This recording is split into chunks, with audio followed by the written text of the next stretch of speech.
Hey everybody, I'm Stacy Lynn, and today I am making something really great. So you're going to want to stick around to see the final creation, but it is shrimp and grits cakes, and they're going to be cheesy and bacony grits cakes with an amazing shrimp and a sauce that's to die for. It's going to be so good. So I am using Ralston Family Farms rice grits, and they are one of my partners. And when they told me they were making grits, which is my favorite Southern iconic ingredient, I just about hit the floor. I was so excited. These are amazing, both of them. I've tried them both and they are so good. Today I'm using the golden rice and the golden rice grits, and I have an upcoming recipe for you soon that I'm going to be using this multi-grain rice. It's going to be so delicious. I cannot wait for you to try it. It is like out of this world. One of the things that I've noticed with cooking with the rice grits is that they cook a lot faster than your normal grits. So if you're needing to get something on the table really quick, like a fried chicken and grits or something like that, you can make it in 5 to 7 minutes. It's so easy and so delicious. So they also make great grits cakes. They stay together better, and you're gonna love this. All right, so I've got a cream, like a cup of cream and a cup and a half of water mix, and I have that coming to a boil right now on medium-high heat. I'm using a cup of the golden rice grits right now. I'm just going to pour them right in and give them a quick stir, and I'll stir them occasionally, but it isn't going to take long for them to get done at all. So I'm just going to do that, and then I'm going to be adding the bacon, and you can add Gruyere cheese. Today I have Gouda, so I'm using Gouda. Plus Gouda is really great about melting. It's a beautiful melting cheese. So I'm also going to be bringing my oil to about 350 degrees, and I already have some grits right now that I've put in the refrigerator, and they're ready. So I'm going to show you how to fry those up and in just a few minutes in this hot oil. And I love my big pan. Oh my gosh. So I'm hoping I can get them all in here, but you know, I don't know.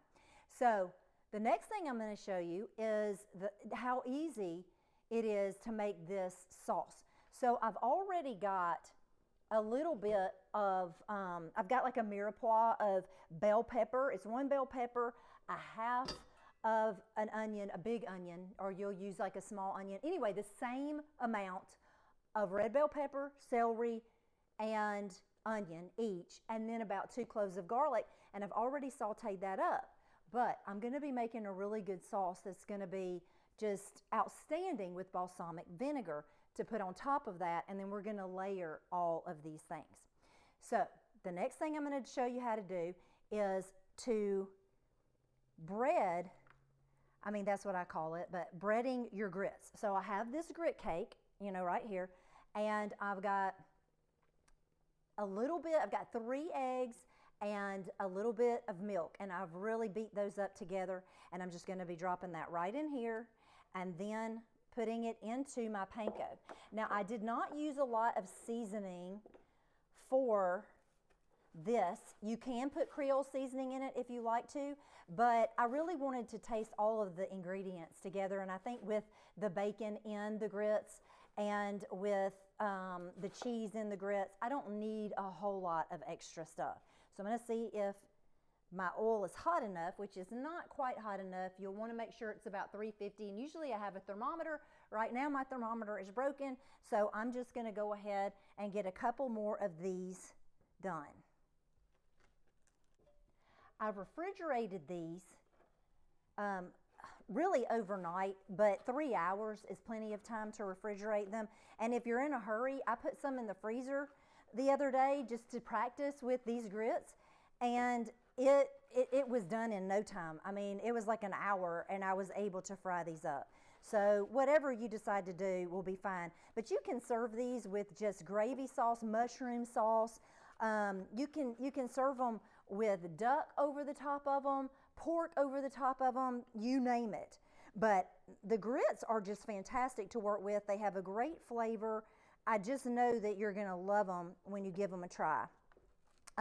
Their farm, which I love, is sustainable. It is a family-owned farm, and I've met a lot of their family members. One of their family members does their social media. One of them, you know, they all do different things, and I love a family-owned farm. It's right here in the United States. It's in Arkansas, and they do their own harvesting and growing and milling on site. Can you believe that? It's just a really neat operation. All right, let me see if this is about ready. Yes, this is ready. All right, so here we go. I'm going to add my grits cakes right to the hot oil. There we go. Look at this. Sounds good. Good so far. And I'm going to let it go for about 3 minutes on one side, and then I'm going to flip it over and let it go on the other side. All right, it's just as easy as that. Okay, so I'm going to get my mirepoix back there. Actually, I want you to be able to see that. So let me see if these grits are about ready. Okay, not quite. So can you see this? Okay, I'm going to move this and let you see that. And I'm going to show you what I'm going to do to the mirepoix. I can be doing that while I'm making the shrimp. In a minute, I can be letting that go.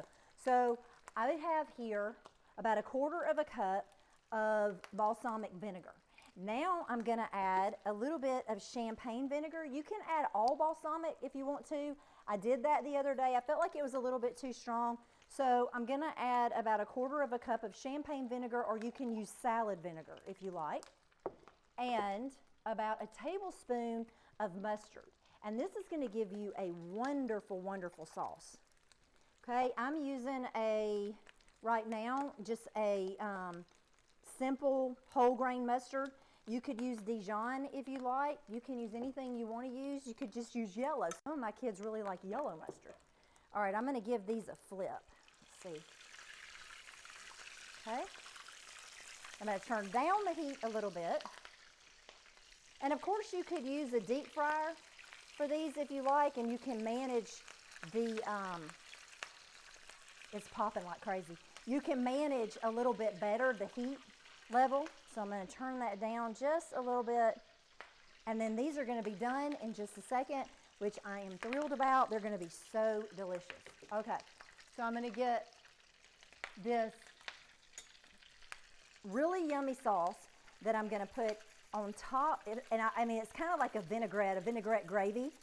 And I'm going to be adding bacon to the mix at the very end. Okay, and I'm just going to pour it into the mirepoix. And I'm going to put that right back over here and bring the heat up to that. All right, now I'm going to be removing the grits cakes to a paper towel on a cookie sheet. And that, if you wanted to do this, you could just put it straight on to a cookie sheet with a cooling rack over the top of it and put them into a 200-degree oven. If you do that, they'll stay warm and great. The other night, my kids came home from hunting, and it was like 3 hours after I had made the meal, and I just warmed them up in the oven on 200 degrees for just a few minutes, and voila, it was perfect, just crunchy, just like always. So I've got my grits cakes here. I'm going to try to let you see them up close, and they would be great just like this with a little bit of Parmesan cheese grated over the top. It would be so good. Okay, so I'm going to check on my grits. They're looking great. All right, and I'm going to go ahead at this point, because they're looking really great, and I'm going to add, and see, they have that creamy texture because of the whipping cream or the heavy cream that I put into this. All right, and then I'm going to add at this point just a little bit of salt. Now this is different too about regular grits and rice grits. The rice grits do not take as much salt as a normal corn, a grits made out of corn. So maybe use half the salt that you usually do. All right, so I'm putting that in here. Now I'm going to add the cheese. All right, so I have this. You could use white cheddar, you could use regular cheddar, and I just happen to be using Gouda. I'm putting that in here along with some bacon that I made this morning. Okay, so I'm going to let that melt. I'm going to put the top on this and let this melt just for a few minutes and give a stir to this really great vinaigrette sauce over here. And it's just really getting warm. It's just going to be so good. Okay, I've got my vinaigrette and my mixture of great vegetables going. I'm going to actually turn that off. I think it's finished. Now I'm going to just saute my shrimp and not overdo them. My pan is sizzling hot. I do not have oil on it at all. I just want to put the shrimp on the pan. Okay, so I'm going to put the shrimp on. It's sizzling. And I'm not going to crowd up the pan because I do not want the moisture. I don't want to just saute them. I want to grill them on this grill pan, or you can use a cast iron skillet and just, grill them that way.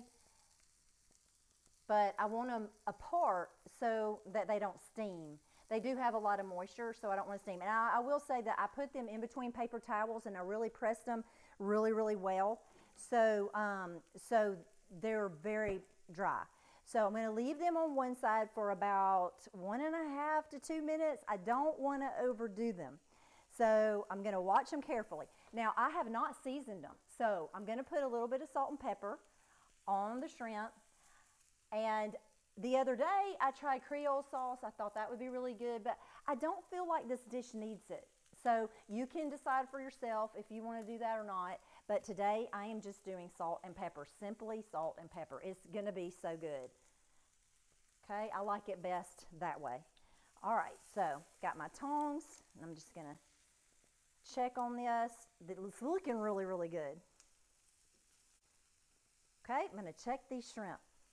And they are looking good. So I'm going to turn them over and let them go for about 1 more minute. And at this point, I think I'll turn off the heat and let them get done just off of the heat that already the pan has. Okay, because you don't want to overdo them. They'll get dry and rubbery, and nobody likes a dry, rubbery shrimp. But just look at how beautiful just a dry pan with salt and pepper these shrimp are. Just look at how gorgeous that is. Okay.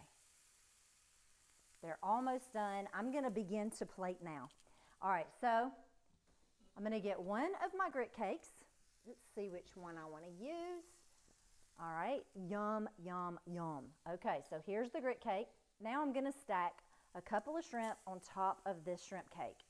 I'm going to use quite a few because I have a lot of shrimp here in my container. I'm just going to stand here and grill after this video is over. Okay. Then I'm going to add a little bit of my sauce right over the shrimp.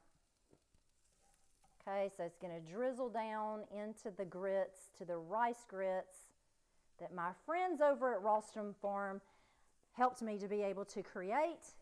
Okay, and then I'm going to add a little bit of bacon to the top of that and a couple of chives.